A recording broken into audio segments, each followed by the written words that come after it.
তীব্র শীত। রাজধানীর শাহবাগে তখন তাপমাত্রা দেখাচ্ছিল 14 ডিগ্রি সেলসিয়াস। এমন অবস্থায় ঘরের ভেতরেও যখন অবস্থান করা কষ্টকর, তখন কিছু মানুষ অবস্থান করেছেন রাস্তায়, শাহবাগ মোড়ে। নারী, শিশু, যুবক, বৃদ্ধ, সকল স্তরের মানুষ। কেউ কেউ তো এসেছেন পুরো পরিবার নিয়েই। শীতের তীব্রতা উপেক্ষা করে এই অবস্থান কোনো চাকরি পাওয়ার জন্য নয় ব্যক্তিগত কোনো চাহিদা মেটানোর জন্য।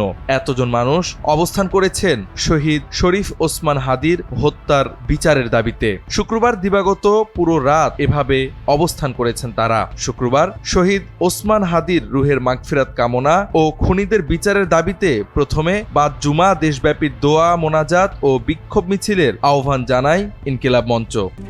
RICL TMX, যুগের পর যুগ স্থাপনা থাকে মজবুত।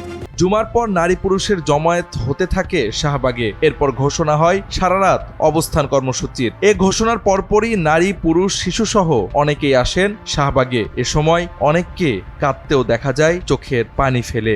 স্লোগান, বক্তব্য, বিদ্রোহী কবিতা আর গানে গানে চলতে থাকে এই অবস্থান কর্মসূচি। হাসনাত আব্দুল্লাহ সহ এনসিপির একাধিক নেতা অংশ নেন সেখানে। উপস্থিত হয়ে সংহতি জানান ডাকসু ভিপি আবু সাদেক কায়েমো। ইনকিলাব মঞ্চের সদস্য সচিব আব্দুল্লাহ আল জাবের বলেন, এই লড়াই চালিয়ে যেতে হবে। ওসমান হাদির খুনিদের গ্রেফতার না করা পর্যন্ত সবাইকে রাজপথে থাকার আহ্বান জানান তিনি। ইনকিলাব মঞ্চের পক্ষ থেকে শহীদ হাদি হত্যার বিচারের দাবিতে শনিবারও শাহবাগ মোড়ে অবরোধের ঘোষণা দেওয়া হয়েছে। তবে এদিন সকালে বিএনপির ভারপ্রাপ্ত চেয়ারম্যান তারেক রহমান ওসমান হাদির কবর জিয়ারত করতে আসবেন বলে ঘোষণা করা হয়েছে। এই বিষয়ে ইনকিলাব মঞ্চের পক্ষ থেকে সর্বাত্মক সহযোগিতা থাকবে বলে জানিয়েছে কর্তৃপক্ষ।